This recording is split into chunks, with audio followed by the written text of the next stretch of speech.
કારણમ ગુણ સંગોસ્ય સદસદ યોનિ જન્મસુ. આ સમગ્ર સૃષ્ટિમાં એવું કોઈ સ્થળ, વસ્તુ કે વ્યક્તિ નથી જે પ્રકૃતિથી ઉત્પન્ન 3 ગુણોથી રહિત હોય. મને સત્વગુણ પ્રધાન છે ને મને રજોગુણ છે ને મને તમોગુણ છે ને ત્યાં સુધી એને જાય નહીં, એવું વધે ઉલટું. આ સમગ્ર સૃષ્ટિમાં એવું કોઈ સ્થળ, વસ્તુ કે વ્યક્તિ નથી જે પ્રકૃતિથી ઉત્પન્ન 3 ગુણોથી રહિત હોય. મહારાજે વચનામૃતમાં હોતે એવું કીધું, જ્યાં સુધી 3 ગુણનો સંબંધ છે ત્યાં સુધી જીવ સુખી ન થાય. સુખી ન થાય. 3 ગુણનો સંબંધ જ્યારે મૂકે ત્યારે જીવ સુખી થાય, ભગવાનને સુખે સુખી થાય. 3 ગુણનો સંબંધ હોય ત્યાં સુધી ભગવાનનું સુખ ન આવે.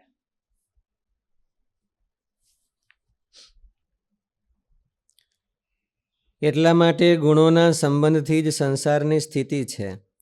તે ગુણોની અનુભૂતિ ગુણોથી ઉત્પન્ન થયેલ વૃત્તિઓ અને પદાર્થો દ્વારા થાય છે.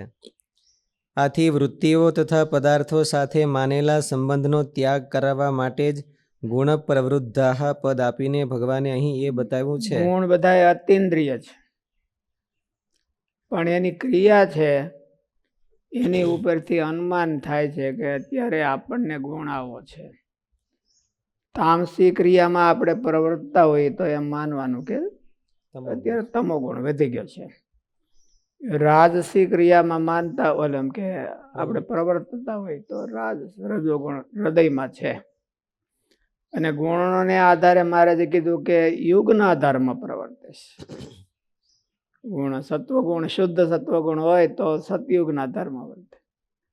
સત્વગુણમાં થોડીક રજોગુણની છાટ આવી ગઈ હોય તો ત્રેતાના, અને રજોગુણમાં થોડીક તમોગુણની છાટ આવી ગઈ હોય તો દ્વાપર, અને હાવ તમોગુણ હોય તો કળયુગના ધર્મ પ્રવર્તે છે. એટલે 4 યુગના ધર્મ અને 3 ગુણો એના ધર્મ. મહારાજે 41 ભૂતનું કે 51 ભૂતનું ટોળું કીધું છે. આ 51 ભૂતનું ટોળું છે બધું. એટલે એનાથી પર થવું. એમાં 3 ગુણ છે એ બધા એના મૂળ છે. 3 ગુણ છે એમાંથી આખી સૃષ્ટિ થઈ છે એટલે એ મૂળ છે. એટલે 3 ગુણ મહારાજે 3 અવસ્થા, 3 શરીર એ બધા 51 ભૂતના ટોળામાં ગણ્યા છે. એમાં 3 અવસ્થાથી નોખું પડવું એ થોડુંક વધારે કઠણ. 3 શરીરથી નોખું પડવું એ કઠણ તો છે જ, પણ 3 અવસ્થાને તો ઓળખાતી નથી.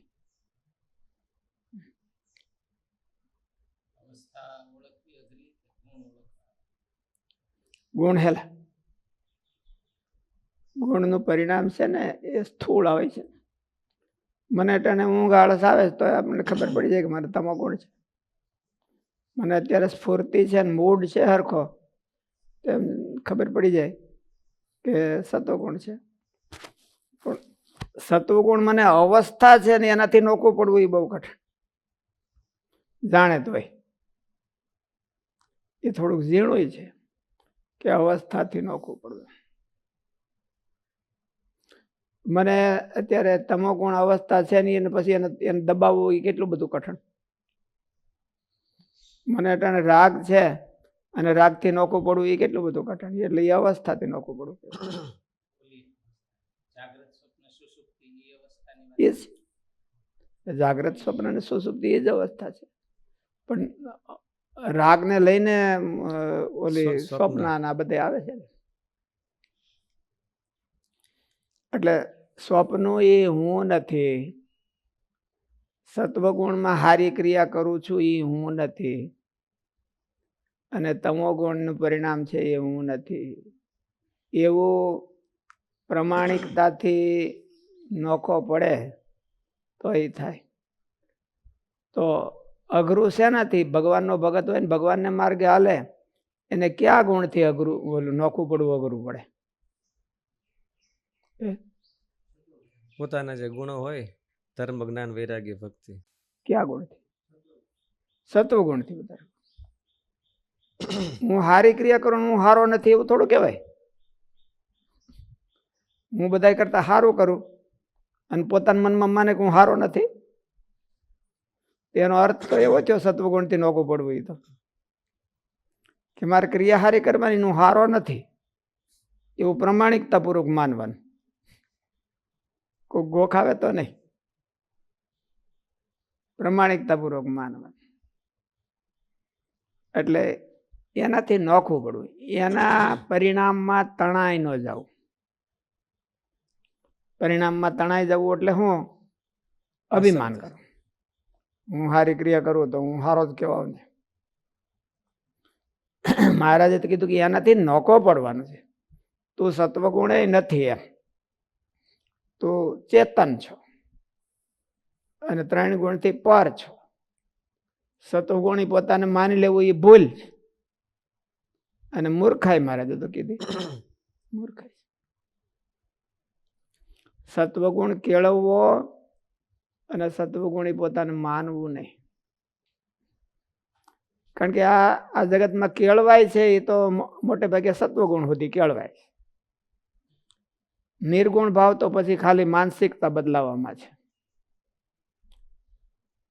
સત્વગુણી ક્રિયા વિના નિર્ગુણ એને નોખો પાડે નિર્ગુણ થવાતું નથી.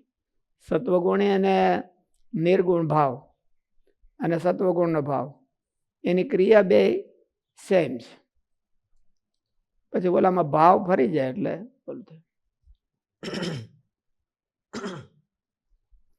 પણ હારું હોય ને એ મૂકવું એ કઠણ છે. મોડું હોય ને એ મૂકી દેવું એ લોકમાં હેલું કહેવાય.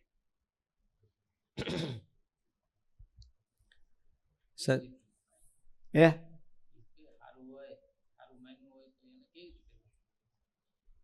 ભગવાનમાં દ્રષ્ટિ જાય તો મુકાય. ભગવાન જેવું તો કોઈ સારું છે નહીં.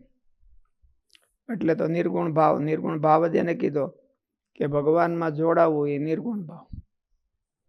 એટલે મહારાજ કે અવગુણ વાળા હોય એનો ત્યાગ કરતા તો કઈ વાર ન લાગે માણાને, પણ ગુણવાન સંગાતે તો સહેજે જ પ્રીતિ થાય. ગુણવાન હોય એ પોતાનો હોય કે પારકો હોય તો પણ એમાં પ્રીતિ થાય. તો ગુણવાન સંગાતે પણ હેત ન થાય. મોટા મોટા મુક્ત સંત એમાં પણ હેત ન થાય.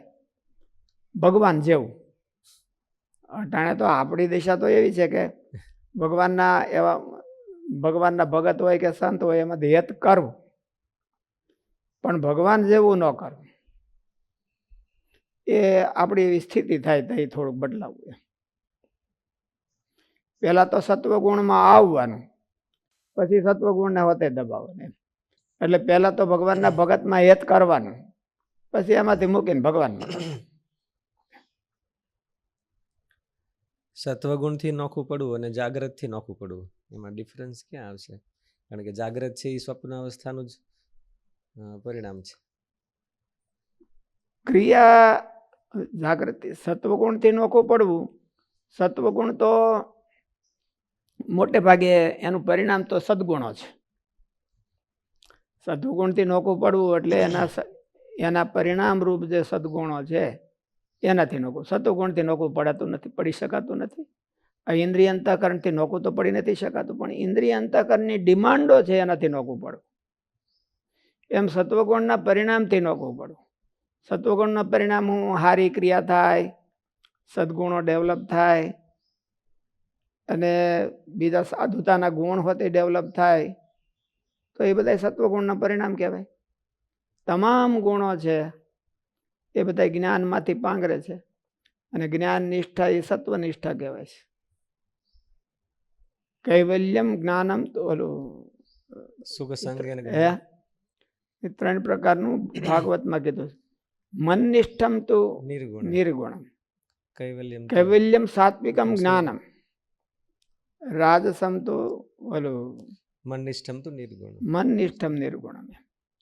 એટલે મારા સંબંધી જ્ઞાન છે એ નિર્ગુણ છે અને કૈવલ્ય જ્ઞાન છે એ સાત્વિક જ્ઞાન છે. કૈવલ્ય એટલે આત્મા સંબંધી, એવું એમાં ભાગવતમાં લખ્યું છે. કૈવલ્ય જ્ઞાન એટલે હું આ જગતથી નોખો છું અને હું ચેતન છું, આ જગતને મારા સંબંધ નથી, એવું જ્ઞાન છે એને સાત્વિક કીધું, એને નિર્ગુણ ન કીધું. મનનિષ્ઠમ તો નિર્ગુણ. મારી હારે જો સંબંધ સ્થાપિત થાય તો એ નિર્ગુણ થાય, એ વ્યક્તિ નિર્ગુણ થાય. એટલે ભગવાને સાત્વિક કરતા કીધો 18મા અધ્યાયમાં, તો એમાં બધે સારા ગુણો જ વર્ણવ્યા છે. બોલું શું?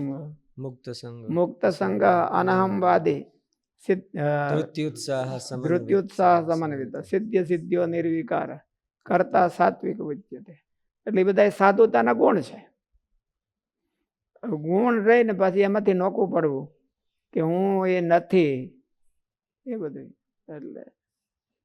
એટલે મુક્તાનંદ સ્વામી એવું કીધું, સબગુણ પૂરણ પરમ વિવેકી, ગુણ કો માન ના આવે. તો એનાથી નોખો પડ્યો કે ભાઈ ગુણ ગમે એટલા ગુણ બધા કરતા હારા શીખે અને તો એનું માન ન આવે તો એ ગુણ.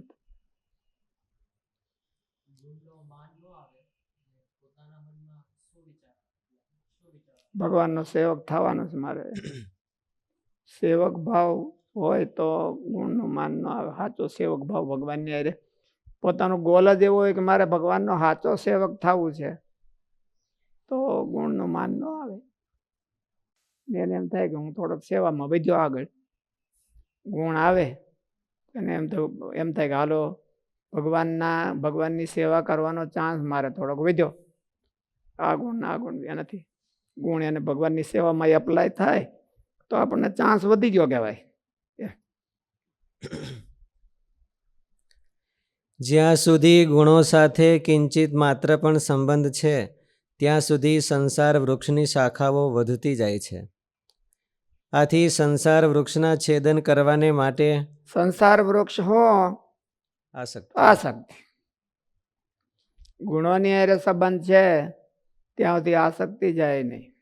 સત્વગુણ હોય તોય સત્વગુણને દબાવતા શીખે તો એમાંથી આસક્તિ જાય. એટલે ગુણાતીતાનંદ સ્વામી એવું કીધું કે ક્રિયા કરતો જાય ને ક્રિયાથી નોખો પડતો જાય, પાછું વાળીને જોતો જાય તો એને સમાસ ઘણો થાય. ક્રિયા કરતો જાય ને અહમ ભેળો કરતો જાય તો એને અસમાસ ઘણો થાય. એ ક્રિયા કરવામાંથી એને સમાસ ન થાય એના જીવને. જેટલો અહમ ભેળો કરે એટલો સમાસ ન થાય, અસમાસ થાય.